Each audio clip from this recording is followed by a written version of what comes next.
So we're switching out a washing machine, a coin-operated one, and we found that the hot water faucet is just spinning. It's in a locked position. And this is like an 85-year-old building, so we can't find the shutoff for these two particular valves. So what we're going to do instead is we're just going to go ahead and crimp that hose. We're going to unscrew it from the machine using channel locks. And then we're going to take the crimp side and we're going to push it down into the drain pipe that's right up against the wall. And that keeps the water from flowing out of there, even though there's pressure on that hose. The cold water shuts off, so we're going to go ahead and replace the hose on this one that leads to the washing machine. You'll notice that the cold water's on your right and hot's on your left.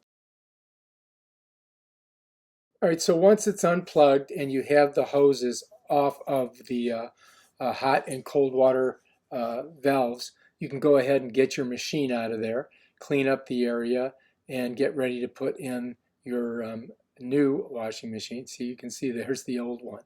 We're getting rid of that one right there and getting rid of the one hose. I'm going to have to use that other hose, unfortunately, because we can't take it off of there without turning the water to the whole building off. And you'll notice that he is using a dolly to move that washer in there. So this hose is still good, and we're going to just go ahead and hook it up to the new washer. The rubber feet are inside here, and then we put those on the bottom once we get it up in there.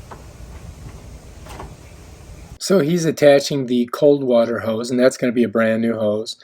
And he's just going to hand tighten it first, and then he's going to put some channel locks on it. You want to make sure that it doesn't leak. You don't want to get too tight, but you don't want it loose. And now this one's going to go up top on the back of the washing machine, and the hot water will go on the bottom. We're going to keep that crimped.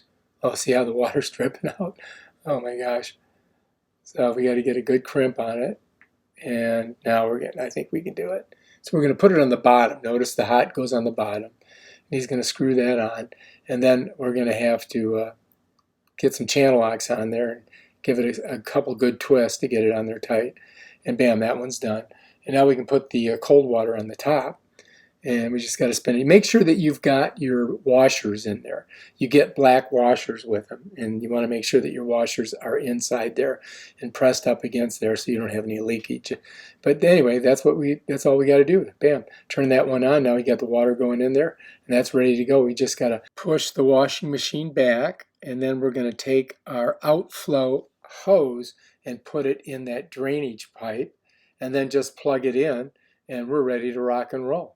We're ready to wash some clothes. All right, now all we need is some dirty clothes and 3/4, and we will be ready to go. All right, if you like this video, subscribe to my channel and check out my other awesome videos on how to do stuff like this. Peace out.